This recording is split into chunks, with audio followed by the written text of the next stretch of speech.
Halo guys, di sini saya akan menceritakan cerita tentang leluhur saya yang konon katanya itu sakti. Jadi, cerita ini saya dapatkan dari ayah saya, dan ayah saya mendengar cerita ini dari neneknya yang berada di Raga-Raga Diem Garut. Nah, jadi untuk nama dari leluhur saya ini tidak diketahui, tetapi konon katanya dulu beliau dikenal dengan nama Haji Elang Perak. Jujur, first time dengarnya itu saya langsung keinget dengan Silver Eagle dari Black Clover. Nah, untuk kesaktian beliau ini ada 3 macam. Pertama, bisa menghentikan hujan hanya dengan mengangkat tangannya. Kedua, bisa mengubah daun menjadi uang. Dan yang ketiga atau yang terakhir, itu tidak bisa disentuh oleh orang jahat. Nah, jadi dulu ceritanya di tempat tinggal beliau ini sedang dilanda oleh kemarau yang cukup panjang. Warga pun akhirnya berinisiatif untuk melakukan ritual hujan. Saat ritual hujan sedang berlangsung, awan hitam tiba-tiba muncul dan hujan pun akhirnya turun. Para warga bersyukur akan turunnya hujan ini. Nah, tetapi setelah beberapa hari berlalu, ternyata hujannya tidak kunjung turun dan akhirnya mengakibatkan gagal panen dan kebanjiran di desa itu. Para warga pun meminta bantuan kepada beliau. Beliau menenangkan para warga dan membawa mereka ke perbukitan tinggi.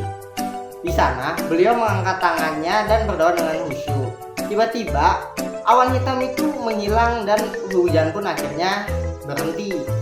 Para warga bersyukur dan berterima kasih kepada Sang Haji Elang Perak. Lalu, untuk cerita kedua, dulu saat beliau sedang bersantai di depan rumahnya, ia melihat seorang pedagang kain yang dagangannya itu sepi. Nah, karena beliau merasa kasihan, akhirnya beliau mengambil daun dari pohon yang ada di dekat tamannya. Lalu ia mengepalkan daun itu di dalam tangannya. Tiba-tiba daun itu berubah menjadi uang. Dengan uang itu beliau membeli beberapa kain dari pedagang itu. Pedagang itu pun bersyukur dan berterima kasih kepada beliau. Nah, untuk cerita yang ketiga atau yang terakhir, di sini beliau sedang berjalan pada malam hari menuju rumahnya. Di situ beliau tiba-tiba dikepung oleh beberapa orang. Di situ orang-orang itu bertanya apa rahasia dari kesaktian beliau ini. Tetapi beliau menolak untuk menjawabnya. Hal itu membuat para orang-orang itu marah dan berniat untuk menyerang beliau.